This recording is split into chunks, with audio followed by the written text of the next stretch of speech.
Welcome to Baba Farid public school. ICSE से मान्यता प्राप्त गोवा केरल के अनुभवी स्टाफ के साथ फुली एसी व हॉस्टल की सुविधा के साथ प्रदूषण रहित शांतमय वातावरण, प्रत्येक कमरे के साथ अटैच्ड वॉशरूम, संतुलित शाकाहारी भोजन और हॉस्टल में ही अध्यापक द्वारा एक्स्ट्रा क्लास भी उपलब्ध है। अपने सपनों को साकार करने के लिए आज ही दाखिला लें। आईएनएलडी की परिवर्तन यात्रा सबसे बड़े गांव रिसालिया खेड़ा में प्रवेश हुई। हम आपको तस्वीर दिखा रहे हैं जहां पर गांव की गलियों से अभय चौटाला लोगों का अभिनंदन स्वीकार करते हुए गंतव्य पर आगे की ओर बढ़ रहे हैं। करीब 2300 किलोमीटर का रास्ता तय कर 53 से ज्यादा विधानसभा हलकों में पहुंची यात्रा आज डवाली में प्रवेश किया और उसके बाद अभय सिंह चौटाला लगातार तीसरा उनका गांव है जो कि गुक्कावाली से बनवाला और रिसालिया खेड़ा में पहुंचे हैं, जहां पर गांव की गलियों से होते हुए जो पूरे आईएनएलडी के कार्यकर्ता, तमाम जो उनके समर्थक जो लोग हैं, बड़ी गर्मजोशी के साथ उनका स्वागत किया जा रहा है। हम आपको तस्वीर दिखा रहे हैं जहां पर अभय सिंह चौटाला लोगों का अभिनंदन स्वीकार कर रहे हैं और एक जोश के साथ जो आईएनएलडी की तरफ से पूरे हरियाणा में 7 महीनों के एक 4200 किलोमीटर की लंबे सफर की तय की गई यात्रा में अब तक 2300 किलोमीटर से ज्यादा का रास्ता नाप लिया है और आज डवाली विधानसभा के गांव रिसालिया खेड़ा में अभय चौटाला पहुंचे हैं, जहां पर जोरदार नारों के बीच उनका अभिनंदन स्वीकार किया जा रहा है। कि आपके गांव में जैसे यात्रा पहुंची, गांव के बुजुर्गों ने, नौजवान साथियों ने, माताओं बहनों ने जगह जगह पे यात्रा का फूल मालाओं के साथ, ढोल नगाड़ों के साथ, आतिशबाजी, अलग अलग गांव चाहे वे पार्टी के वरिष्ठ मेहनत कार्यकर्ता साथियों, सबसे पहले तो आप सबका मैं इस बात के लिए आभार व्यक्त करता हूं कि आपके गांव में जैसे यात्रा पहुंची, गांव के बुजुर्गों ने, नौजवान साथियों ने, माताओं बहनों ने जगह जगह पे यात्रा का फूल मालाओं के साथ, ढोल नगाड़ों के साथ, आतिशबाजी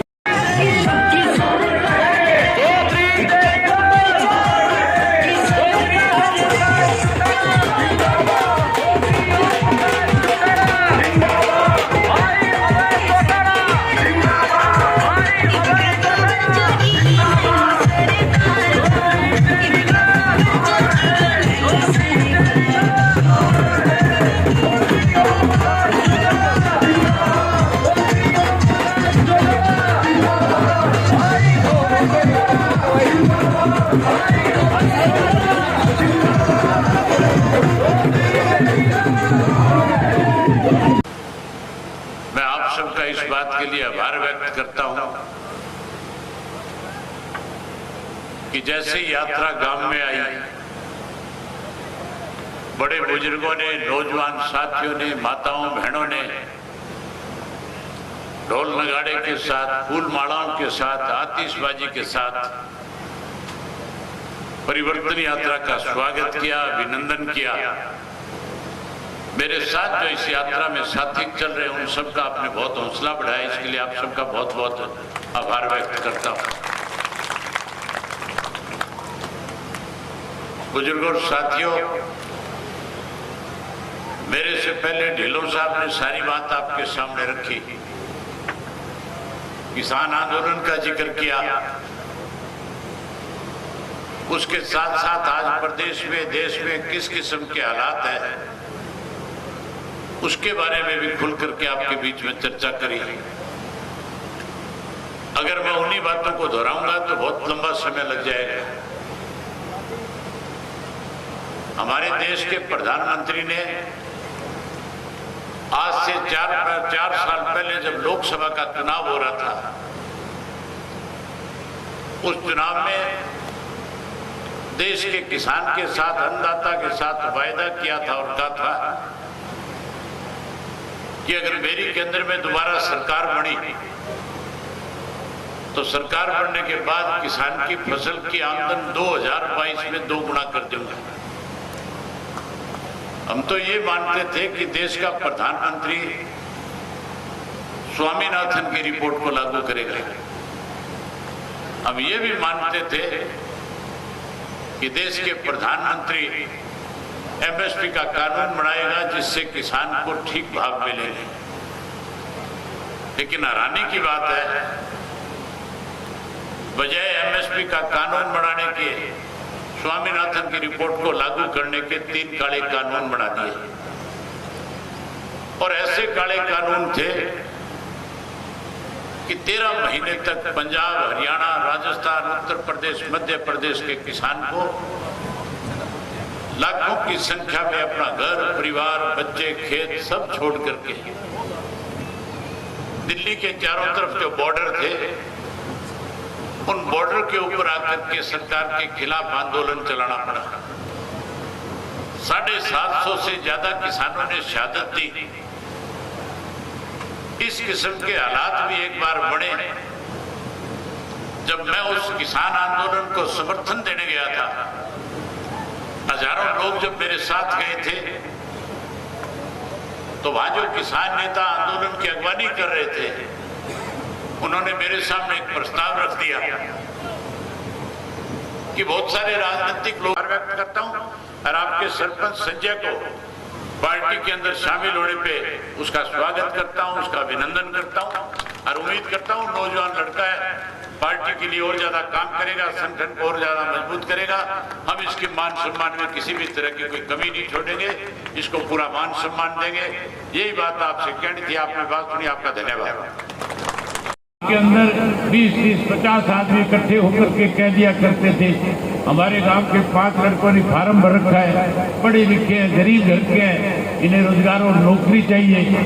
साथियों, मैं चंडीगढ़ नहीं पहुंचता था उससे पहले आपके बच्चों को रोजगार और नौकरी मिल जाया करती थी। कम से कम भी मेरी ख्याल अकेले इस रसालिया गांव के 350 से ज्यादा मैंने पढ़े लिखे नौजवान बच्चों को रोजगार और नौकरी देने का काम किया था। जहाँ रोजगार दिया, नौकरी दी, वहीं उसके साथ साथ आज 18 साल बीत गए। 10 साल आपने कांग्रेस का राज भी देख लिया। 8.5 साल से पहले 5 साल बीजेपी का राज था। अब 3.5 वर्ष से फिर जेजेपी का राज है। इस 8.5 साल में मेरी ख्याल गांव में 10 लड़के भी रोजगार नहीं प्राप्त कर पाए होंगे। जहाँ हमने इतनी बड़ी संख्या में लगाए, आने वाले समय में अगर फिर से आप परिवर्तन करने का काम करोगे, फिर से नए सिरे से इंडियन नेशनल लोकदल पार्टी में अपनी आस्था व्यक्त करोगे, जिस तरह का हजूम आज आपके गांव में इकट्ठा हुआ है, जो उत्साह आज आपने दिखाया है, उससे मैं एक बात दावे के साथ कह सकता हूं कि आने वाले कल को जब विधानसभा का चुनाव होगा, जहां हम सरसा की 500 सीट जीतेंगे, वहां डबवाड़ी की सीट सबसे ज्यादा मार्जिन से इंडियन नेशनल लोकदल पार्टी का प्रत्याशी जीतने का काम करेगा। जहां 500 सीट जिता करके नए सिरे से चौधरी देवीलाल की नीतियों की सरकार बनाओगे। सरकार बनने के बाद हर घर से एक पढ़े लिखे नौजवान बच्चे को नौकरी और रोजगार देने का काम करेंगे। जहाँ नौकरी और रोजगार देंगे, वहीं जो नौकरी से वंचित रह जाएगा उसे 21,000 रुपया बेरोजगारी भत्ता देकर के उस बच्चों को आगे बढ़ाने का काम करेंगे। वहीं हमारी ये माताएं बहनें जो बैठी हैं, इनको भी मोदी जी ने कहा था कि आप मेरी मदद करना, हर घर में गैस का सिलेंडर, गैस का चूल्हा मुफ्त में देने का काम करूंगा। आजकल गैस और सिलेंडर मुफ्त आवे के झारखंड है। गैस का सिलेंडर का कितना रुपया लगा है?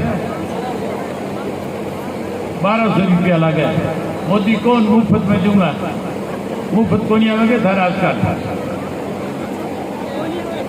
चौटाला साहब जो मुख्यमंत्री थे, 275 रुपए में गैस का सिलेंडर मिला करता था। कांग्रेस का राज आया, सिलेंडर महंगा होकर के 400 रुपए का हो गया था। बीजेपी वाले कहते थे मुफ्त में देंगे, आज 1200 का कर दिया। आप सरकार बनाने में बहुत बड़ी भूमिका निभा सकती हो अगर आप सारी बैठी बैठी ये फैसला कर लो कि आने वाले समय में एक एक वोट एनएच के निशान पे लगा के इंडियन नेशनल लोकदल पार्टी को जिताना है। अगर आप फैसला कर लोगी तो जितने बैठे इनमें से किसी एक की हिम्मत नहीं है आपसे बाहर जाकर के एक वोट भी अपना कहीं डाल दे। सारे के सारे वोट आपके कहने से डालेंगे। और जब आपके कहने से वोट डलेगा तो बड़ा परिवर्तन आ जाएगा। जब परिवर्तन आएगा तो हर महीने की पहली तारीख को एक गैस का सिलेंडर और 1100 रुपये लून मिर्च के भी साथ में देने का काम करूंगा, ताकि किसी से मांगने ना पड़े। इस परिवर्तन के लिए कोई लंबा चौड़ा संघर्ष करने की जरूरत नहीं, लड़ाई लड़ने की जरूरत नहीं। परिवर्तन करने में तो केवल घर बैठे बैठे आप परिवर्तन ला सकते हो। जब सुबह सवेरे उठ के अपने से बड़ों को राम राम करते हो, अपने से बड़ों को मान और सम्मान देते हो, वही कहना शुरू करो साथ में कि जैसे राम राम करो साथ साथ कहो परिवर्तन करो। क्या कहोगे? आहिस्ता बोलने से नहीं आ सकता परिवर्तन। तुम्हारी आवाज तो चंडीगढ़ तक जानी चाहिए। पता लगना चाहिए कि दवाड़ी हल्के के लोगों ने फैसला कर लिया, खास करके रसालिया खेड़ा वालों ने फिर से फैसला कर लिया कि हम बड़ा परिवर्तन करने का काम करेंगे। क्या कहोगे? परिवर्तन करो। जब कोई कांग्रेस वाला मिल जाए, कोई बीजेपी वाला मिल जाए, उसको 3 बार दिन में कहो परिवर्तन करो, परिवर्तन करो, परिवर्तन करो। दिन में जितनी दफा मिले 3-3 बार कहो। जब कई बार मिलेगा, कई बार ये बात दोहराओगे तो घर जाके घरवाली को ये नहीं कहेगा चाय बनाओ रोटी बनाओ, फिर वो भी कहेगा परिवर्तन करो, परिवर्तन करो, परिवर्तन करो। परिवर्तन आ जाएगा कि नहीं आ जाएगा? जब परिवर्तन कर दोगे, नए सिरे से सरकार बना दोगे, सरकार आपके द्वार कार्यक्रम लगेंगे। और फिर सरपंचों पे आज पाबंदी, आज सरपंचों को बेइज्जत किया जाता है। हम सारी पाबंदियां हटाएंगे, करोड़ों करोड़ों रुपए सरपंचों के खाते में देकर के गांव का विकास करवाने का काम करेंगे। हमारी सोच है गांव का विकास इस तरह से हो कि शहर के व्यक्ति गांव